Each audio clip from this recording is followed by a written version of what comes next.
This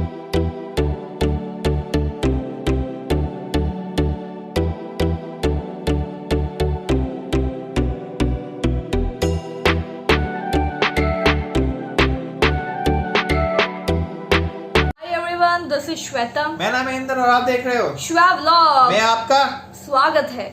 so guys, अभी ऐसे video पे रिएक्ट करने वाले जो मेरे दिल के बड़े करीब है और कहीं और भी बड़े करीब हो सकते हैं। तो चैनल का नाम है तेरी माँ की। ये दिल के करीब तेरी माँ की। हाँ, अभी लेकिन दिल के जो करीब है, अभी जो नाम लूंगा आप सब हाँ के रोम रोम खड़े हो जाएंगे, समझा करो। रोम रोम ऐसा बाल खड़े हो Danny Daniels. Okay, sad motivational life story, Oh. Funny biography by तेरी माँ की। आओ देखते गाइस। अगर आपको ये चैनल पसंद, वीडियो पसंद है तो चैनल को सब्सक्राइब कीजिए। और हमारा भी एक नया चैनल है श्वा इंदर, उससे भी सब्सक्राइब कीजिए। और आप हमें इंस्टाग्राम और फेसबुक पे भी फॉलो कर सकते हो, क्योंकि हम बहुत सारी बकचोदियाँ करते हैं। ये सब आपको डिटेल्स डिस्क्रिप्शन बॉक्स में मिल जाएगा। एक और एक चीज गाइस, हमारा 100K होने वाला है। सो अभी भी टाइम है, जाके बहुत सारे क्वेश्चंस हमारे कम्युनिटी टैब में डालिए ताकि हम वीडियो बना सके बहुत जल्द। तो चलो लेट्स वॉच इट।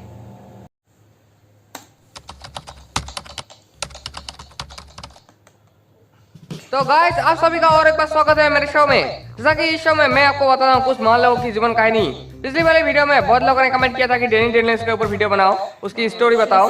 तो मुझे उसके बारे में पता नहीं था, तो मैंने गूगल पर सर्च मारा और मुझे उसकी इतनी दुख भरी कहानी दिखाई दी कि मेरे शरीर के हर एक से आंसू निकलना शुरू हो गया।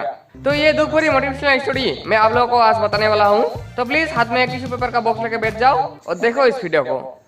तो कहानी की शुरुआत होता है यूनाइटेड स्टेट के न्यूयॉर्क शहर में, जहाँ पर डैनी डैनियल्स का जन्म हुई थी एक बहुत ही अच्छे घराने में। बचपन में डैनी डैनियल्स बहुत ही गरीब थी, पर धीरे धीरे बड़ी होने के साथ साथ उसका गोरापन सालापन में बदल गया, जिसके चलते उसे स्कूल में कोई भी लड़का पसंद नहीं करता था।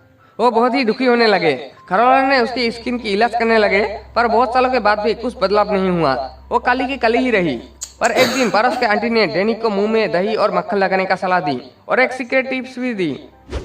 उसके बाद डैनी रोज सुबह शाम मुंह में दही और मक्खन लगाने लगे और कुछ ही सालों में उसके निकर वापस आ गया। पता नहीं उसकी दही में कौन सा रेसिपी था, वो तो सिर्फ वही जानती थी, पर जो भी हो वो तरकीब काम आया। अब वो बहुत ही खुश होने लगी और पढ़ाई में भी अभी वो ध्यान देने लगी।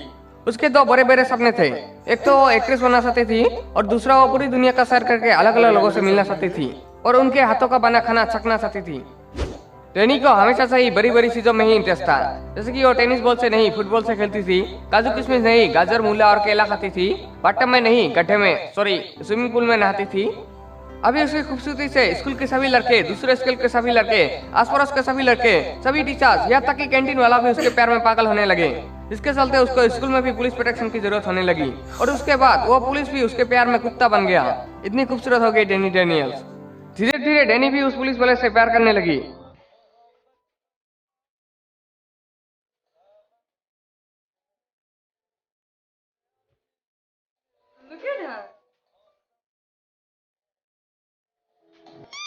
और एक दिन जब वो दोनों क्लासरूम में सांप सीढ़ी खेल रहे थे, तभी प्रिंसिपल ने उन्हें देख लिया और उसे ऑफिस में बुलाकर 2 घंटे तक पनिशमेंट दिया और अगले दिन उसे स्कूल से बाहर भी निकाल दी। इस हादसे के बाद डैनी का दिल टूट गया। वो बहुत ही दुखी होने लगी। घरवालों को ये रिश्ता मंजूर नहीं था, इसलिए उसे पढ़ने के लिए दूसरे शहर भेज दिया और उस पुलिस वाले को ट्रांसफर कर दिया किसी दूसरी जगह पर। डैनी को दूसरे स्कूल में मन नहीं लगता था, पढ़ाई भी नहीं कर पा रही थी। तो वहाँ पर उसके एक नया दोस्त उससे बात करता था। उसको रोज पीने को हॉर्लिक्स देते थे। जी हाँ, वो थे जोडी द इनोसेंट बॉय। उस वक्त जोडी लोगों के घरों में जाके काम के बदले दूध लेते थे, तो इसलिए जोडी रोज उसे अपने हाथों से हॉर्लिक्स पिलाता था। जोडी का हॉर्लिक्स पी के डैनी का दिमाग इतना तेज हो गया कि उसे हर एग्जाम में 100 में से 100 मिलता था। देखते ही देखते वो क्लास की टॉपर बन गई। जोडी डैनी से प्यार करता था और डैनी भी जोडी से प्यार करने लगने लगी। उन दोनों का प्यार 4 दीवार के अंदर ही सीमित था। जोडी डैनी को कभी हंसाती थी तो कभी रुलाती थी, पर हमेशा उसे खुश रखती थी। कुछ महीनों बाद जोडी कॉलेज के हॉस्टल से भाग गया। क्यों भाग गया वो तो आपको पता ही है। डैनी को जोडी छोड़ के जाने के बाद वो खुद खुद के रोने लगी। प्यार तूने क्या किया, चैन मेरा लिया। डैनी के पिता को बिजनेस में लॉस हो गया और कुछ हफ्तों के बाद डैनी के माता पिता का एक प्लेन क्रैश में मौत हो गया। डैनी के सर पे मानो दुखों का पहाड़ टूट पड़ा। वो अंदर से टूट गई। पर कुछ ही दिनों के अंदर ही वो खुद को संभाली और कॉलेज से पास आउट करने के बाद एक प्राइवेट कंपनी में नौकरी करने लगी ताकि अपने बाप से लिया गया बैंक का लोन वो चुका सके। उस कंपनी के बॉस बहुत ही खड़ूस थे, जिसके कारण डैनी को ज्यादा काम करके उसे खुश करना पड़ता था। फिर भी उसके बॉस को सेटिस्फेक्शन नहीं होता था और उससे और भी ज्यादा मेहनत करवाती थी। इतना ज्यादा मेहनत वो नहीं कर सकती थी, इसलिए उसने वो जॉब छोड़ के दूसरे कई कंपनियों में इंटरव्यू दी, पर हर जगह उसे सिर्फ रिजेक्शन ही मिली। उसके बाद वो एक बार में काम करने लगी और शाम को एक बैंड में ड्रम बजाने का काम करने लगी। इसी तरह वो अपना गुजारा करती थी। एक साल बाद उसको एक अस्पताल में नर्स की नौकरी मिल गई। वहाँ पर वो काम करने के साथ साथ वो अपने पुराने प्यार को भुलाने के लिए अलग अलग लड़कों के साथ डेट पे जाने लगी, पर किसी का भी डैनी को पसंद नहीं आया। डैनी की अस्पताल में एक कैंसर का मरीज था जो अपने जिंदगी की आखिरी घड़ी का इंतजार कर रहा था। उसका नाम था जॉनी सिंह। पता नहीं डैनी को उसमें क्या दिखा, डैनी को जॉनी से सच्चा प्यार हो गया। वो उसका 24 घंटे ख्याल रखती थी। धीरे धीरे जॉनी को भी जीने का एक होप दिखाई दी और बस कुछ ही महीनों के अंदर जॉनी कैंसर जैसे खतरनाक बीमारियों से लड़खड़ा हो गया। उसके बाद वो दोनों एक साथ रहने लगी। कुछ दिनों तक तो दोनों खुश थे, पर अचानक से डैनी परेशान होने लगी। पैसों की प्रॉब्लम, बैंक का लोन उसको चुकाना था, इसलिए अब जॉनी उसके जगह पर नर्स का नौकरी करने लगा। जॉनी अस्पताल में दिन रात काम करता रहा और डैनी को MBBS पढ़ाया। जब डैनी डॉक्टर बन गई, उसने सारा बैंक का लोन एक ही साल के अंदर चुका दिया। ये उनके लिए बहुत ही खुशी की बात थी। जॉनी डैनी के साथ रहते रहते एक हफ्ते के अंदर सब कुछ डॉक्टरी सीख गया। बाद में पता चला जॉनी का IQ आम लोगों से 1000 गुना तेज था, इसकी वजह से वो इतनी जल्दी सब कुछ सीख पाते थे। ये बात पता नहीं कैसे नासा वालों को पता चल गया और वो जॉनी को उठा ले गया। जॉनी को एस्ट्रोनॉट बना के मंगल ग्रह पर भेज दिया ब्लैक होल ढूंढने के लिए। जॉनी के भी स्वर्ग के जाने के बाद डैनी का दिल एक बार फिर से टूट गया, पर इस बार वो ठीक होने के बाद पूरा शक लंडिया बन गई जो कभी ना पिघल सके। अब वो मॉडलिंग करने लगी, फिल्मों में ऑडिशन देने लगी। किस्मत से एक फिल्म में उसको लीड एक्ट्रेस की रोल मिल गई, जिसमें हीरो था डैनी डी। फिल्म का नाम था चोली के पीछे क्या है। उस फिल्म को दर्शकों ने खूब प्यार दिया, सबने उस फिल्म को एंजॉय किया। शायद आपने भी कभी देखे होंगे। उस फिल्म के लिए डैनी को 2018 में बिग बूटी अवार्ड और 2019 के जनवरी में पुसीकैट अवार्ड मिला। अब वो एक सुपरस्टार बन चुकी थी। करोड़ों लोग उसकी न्यू फिल्म का बेसब्री से इंतजार करते हैं। हाल ही में उसने पूरी दुनिया का सैर करके अपने दोनों सपने पूरा किया। तो गाइस, देखा किस तरह से एक छोटी सी लड़की ने अपने दोनों सपने को पूरा किया। उसकी जिंदगी में कितनी सारी मुश्किलें आई, फिर भी उसने कभी हार नहीं माना। अब भी अपने सपने को पूरा करने के लिए जी जान लगा दो और तब तक मत रुकना जब तक वो पूरा ना हो। डर के आगे जीते, डर के आगे जीते। तो ये वीडियो यही खत्म होता है। उम्मीद है आप सबको पसंद आया होगा। अगर पसंद आया तो लाइक शेयर करो और कमेंट करके बताओ वीडियो कैसा लगा। और पहली बार मेरा गोलू मोलू शक्ल देख रहे हो तो सब्सक्राइब मारो यार, पैसा नहीं लगता, फ्री है। तो मिलते हैं किसी अगले वीडियो में, तब तक के लिए बाय बाय, sayonara।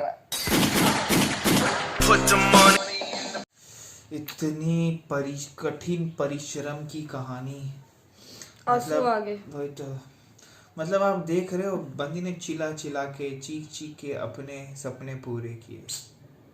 मतलब उसने इतने लोगों का बड़ा किया है, मतलब दिल इतना बड़ा है बंदी का कि बोलते ना, क्या बोलने का अभी। मतलब कितनी बेचारी, एक तो पहले काली थी, पता नहीं कौन सा दही लगाती थी, गोरी हो गई। तुम्हें भी लगाना चाहिए ना। मुझे क्यों, मैं ठीक हूँ, मेरे को गोरा नहीं आना, तेरी बेइज्जतियां देगा कान के नीचे तेरे। वैसे तुम दही ऐसा की बात मेरा कर रही हो। इमोशन के खेलो मत प्लीज। ठीक है, मैं नहीं खेलती, यही तो मौका है खेलने के लिए। हम जरा हमारी डैनी के बारे में बात कर रहे हैं, अच्छा। तुम काहे बीच में बोल मैं रहे हो? दही के बारे में बात कर रही हूँ। लेकिन हम डैनी के बारे में मैं बात कर दही रहे की हैं। बात कर रही हूँ। गाइस, इनको बता देना कौन सा दही लगाना चाहिए, लड़कियाँ। जस्ट किडिंग, बट यार स्टोरी बहुत दिल को छू गई, इतनी छू गई कि क्या बताऊं। मेरे जॉनी फिर से सिंस भी चला गया। मेरे फिर से आंसू कहीं और से निकल गए। हाँ, मैं क्या बोलूं, बता ही नहीं सकता अपना दुख दर्द, मेरा कितना बड़ा है दुख दर्द।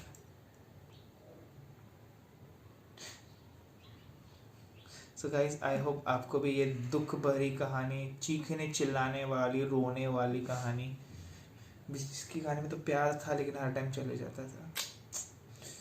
क्या करे आखिर। यस, बट फिर वो मूवीज में आने लगी, अपनी बॉडी को फुल फिट मैंने एंड सारी बनाया। पिक्चरें देखी है बंदी, क्या एक्टर है, मतलब एक्सप्रेशन तो बाप रे बाप, अमेजिंग ना। एक्सप्रेशन तो एक नंबर है, एक नंबर। मतलब ऊपर से जो क्लाइमैक्स होता है ना, क्लाइमैक्स तो माइंड ब्लोइंग होता है। Do you want me to say anything? नहीं बस पक्का। सो गाइस, हमारी वीडियो को लाइक कीजिए, subscribe, share, comment, click on the bell icon. पक्का ना। Tell me pretty lies, look me in the face. Tell me that you love me, even if it's